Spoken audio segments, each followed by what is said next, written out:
Електрани на Македонија купиле ново количество струја за потрошувачка за 7 дена, односно за следниот период од 6 до 12 декември, за што ќе плати високи 3,85 милиони евра, дознава Алфа. Информацијата се уште не е јавно достапна на страницата на ЕСМ, а струја ќе се набавува од 3 компании. Највисоката цена е 325 евра за мегават час, а останатите две се нешто на 324 евра за мегават час. Државата ќе купи од овие добавувачи 100 мегавати електрична енергија, што е капацитет на пола блок од РЕК Битола. Во меѓувреме владата е без конкретен став по барањето на ВМРО-ДПМН за надминување на енергетската криза, откако опозицијата побара итно да се закаже собраниска седница на која ќе се расправа за предвидување на 250 милиони евра како субвенции за струја. Овие пари бараат од опозицијата да ги користат граѓаните и компаниите. Од владата за Алфа испратија соопштение во кое нема ниту еден конкретен одговор.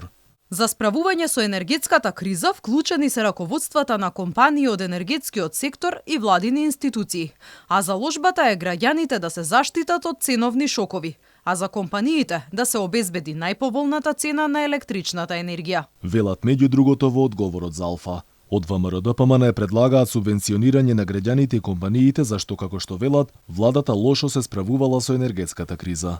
Овие средства да бидат обезбедени од владата на тој начин да им се помогне на компаниите и на граѓаните. Сметаме дека ситуацијата е крајно сериозна и не смееме да дозволиме оваа енергетска криза дополнително да го загрозува стандардот на граѓаните. Во меѓувреме до 9 јуни е продолжена кризната состојба. Владината предлог одлука е доставена на усвојување во собрание.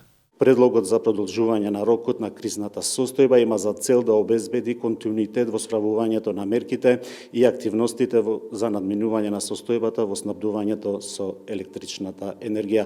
Поскапувањето на струјата ќе биде неизбежно, но долговите што се трупаат ќе ги плаќаат граѓаните, велат експерти за Алфа. Ваквиот став на енергетичарите доаѓа по најавите дека струјниот шок силно ќе удари врз грбот на народот. Неофицијално поскапувањето на струјата ќе надмине 20%. Инаку за ублажување на енергетската криза, по повеќе годишна пауза термоелектраната Осломе во Кичево започна со работа. Планирано е Осломе да работи до април следната недела. Со тоа домашното производство на струја ќе се засилува покрај капацитетите во РЕК Битола.